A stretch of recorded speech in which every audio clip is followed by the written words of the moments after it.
Good morning, students. I hope you all are studying well. In the previous video of this chapter, we studied about settlements and transport. In this segment, we would study about four major means of transport. First among these is roadways. This is the most commonly used means of transport, which is especially recommended for short distances. They can be metalled and unmetalled. These are called pakka and kacha respectively. The plains have a dense network of roads. Roads have also been built in terrains like deserts, forests, and even high mountains. Manali Leh Highway in the Himalayan mountains is one of the highest roadways in the world. Roads built underground are called subways or underpaths. Flyovers are built over raised structures. The next mean is railways. The railways carry heavy goods and people over long distances quickly and cheaply. The invention of the steam engine and the Industrial Revolution helped in speedy development of rail transport. Diesel and electric engines have largely replaced the steam engines. In many places, superfast trains have been introduced to make the journey faster. The railway network is well developed over the plain areas.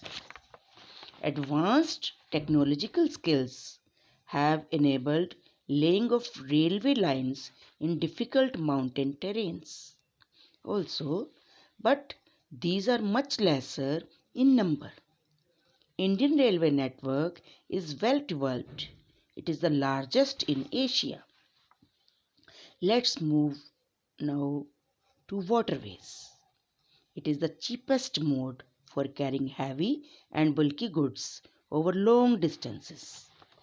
They are mainly of two types, which are inland waterways and sea routes. Navigable rivers and lakes are used as inland waterways. Some of the important inland waterways are the Ganga Brahmaputra river system, the Great Lakes in North America, and the River Nile in Africa. Sea routes and oceanic routes are mostly used for transporting goods from one country to another. These routes are connected with the ports. Some of the important ports of the world are Singapore and Mumbai in Asia, New York, Los Angeles in North America, Rio de Janeiro in South America, Durban and Cape Town in Africa, Sydney in Australia, London and Rotterdam in Europe. Now the next and the fastest way of transport, which is airway. It is developed in the early 20th century. It is also the most expensive because of its high cost of fuels. Air traffic is adversely affected by bad weather like fog and storms. It is the only mode of transport to reach remote and distant areas where roads and railways are not available.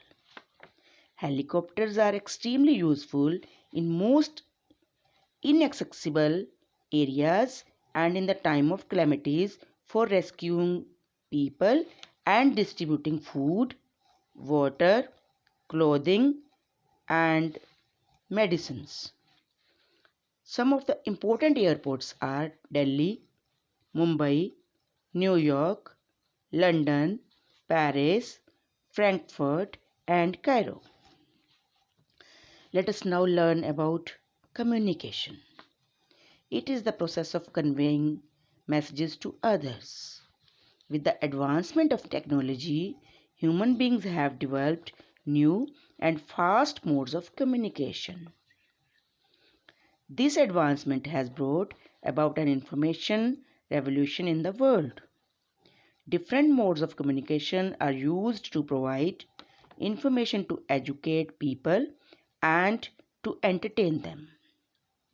Through newspapers, radio, and television, we can communicate with a large number of people. They are therefore called mass media. The satellites have made communication even faster. Satellites have helped in oil exploration, survey of forest, underground water, mineral wealth, weather forecast, and disaster warning. Electronic mails, wireless telephonic communication through cellular phones have become very popular today. Internet not only provides us with worldwide information and interaction, but has also made our life comfortable. Now we can reserve tickets or railways, airways, and even cinemas and hotels sitting at home. With this kind of interconnectivity of people, services, and institutions across the world, we are a large global society.